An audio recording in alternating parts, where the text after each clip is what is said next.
ప్రస్తుతం బీజేపీ ముందు ఉన్నటువంటి ప్రధాన టాస్క్ వాళ్ళు భావిస్తున్నది జమిలీ ఎన్నికలు. సో దట్ దాని ద్వారా మాత్రమే దేశవ్యాప్తంగా వాళ్ళ బలాన్ని మరింత పెంచుకోవచ్చు అండ్ ప్రాంతీయ పార్టీలను పూర్తిగా కనుమరుగు చేయొచ్చు అని చెప్పి వాళ్ళైతే భావిస్తూ ఉన్నారు.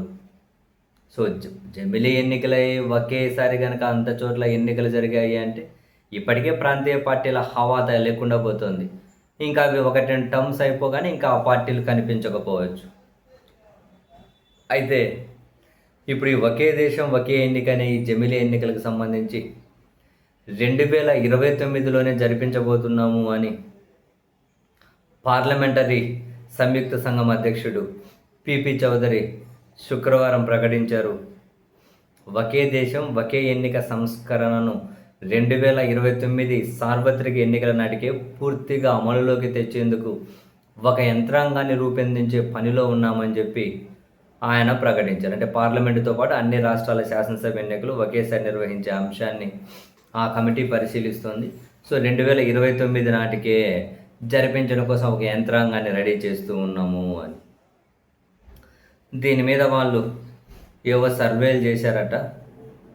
పౌర సమాజం దాదాపు 99% మంది జమిలీ ఎన్నికల ప్రతిపాదనకు వాళ్ళ సర్వేలో మద్దతు ఇచ్చారట.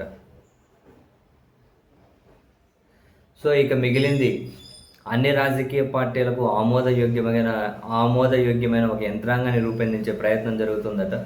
సో 29 నాటికి జమిలీ ఎన్నికలు జరుగుతాయి అని చెప్పి అంటూ ఉన్నారు. సో జాతీయ మీడియాలో ఒక చర్చ జరుగుతూ ఉంది. బేసిక్గా 2 విడతలుగా జమిలీ జరగచ్చు అని భావించారు. సో దట్ 29 ఒక 6 నెలల ముందేవైనా ఒక విడత జమిలీ ఎన్నికలు జరిగి ఆ తర్వాత 32లో మళ్ళీ జమిలీ ఎన్నికలు జరిగే అవకాశం ఉంటుందని ఒక చర్చ జరిగిండే. బట్ 29లోనే జమిలీ ఎన్నికల కోసం యంత్రాంగం రెడీ చేస్తున్నాము అని అంటే మరి 29లో జరగాల్సినటువంటి అసెంబ్లీ ఎన్నికల అంటే ఏ రాష్ట్రాలకైతే అసెంబ్లీ ఎన్నికలు జరగాలో అవి ఏమైనా ఒక 6 నెలలు ఏమైనా డిలే చేసి 31లో లేదంటే 32 వరకు జరగాల్సిన అసెంబ్లీ ఎన్నికలను కూడా ముందుకు తీసుకొచ్చేసి దేశవ్యాప్తంగా ఒకే ఎన్నిక జరిగించే ఆ అవకాశం మెండుగా ఉంది అని జాతీయ మీడియాలో కూడా కథనాలు వెలువడుతూ ఉన్నాయి. సో 29లో వాళ్ళు జరపాలి అనేది ఫిక్స్ అనుకుంటే 29, 28లో ఉన్న వాటిని కొంచెం పొడిగించడం, 31లో ఉన్న వాటిని ముందుకు తీసుకురావడం. సో ఏం ప్రత్యామ్నాయంతో ముందుకు వస్తారు?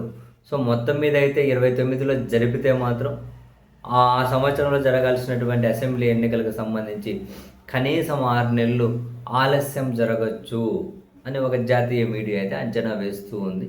బట్ జమిలీ ఎన్నికలు ఆ బిల్లు పాస్ అవ్వడం ఆ ప్రాసెస్ అంతా మరి షార్ట్ పీరియడ్లోనే అయిపోతుందా?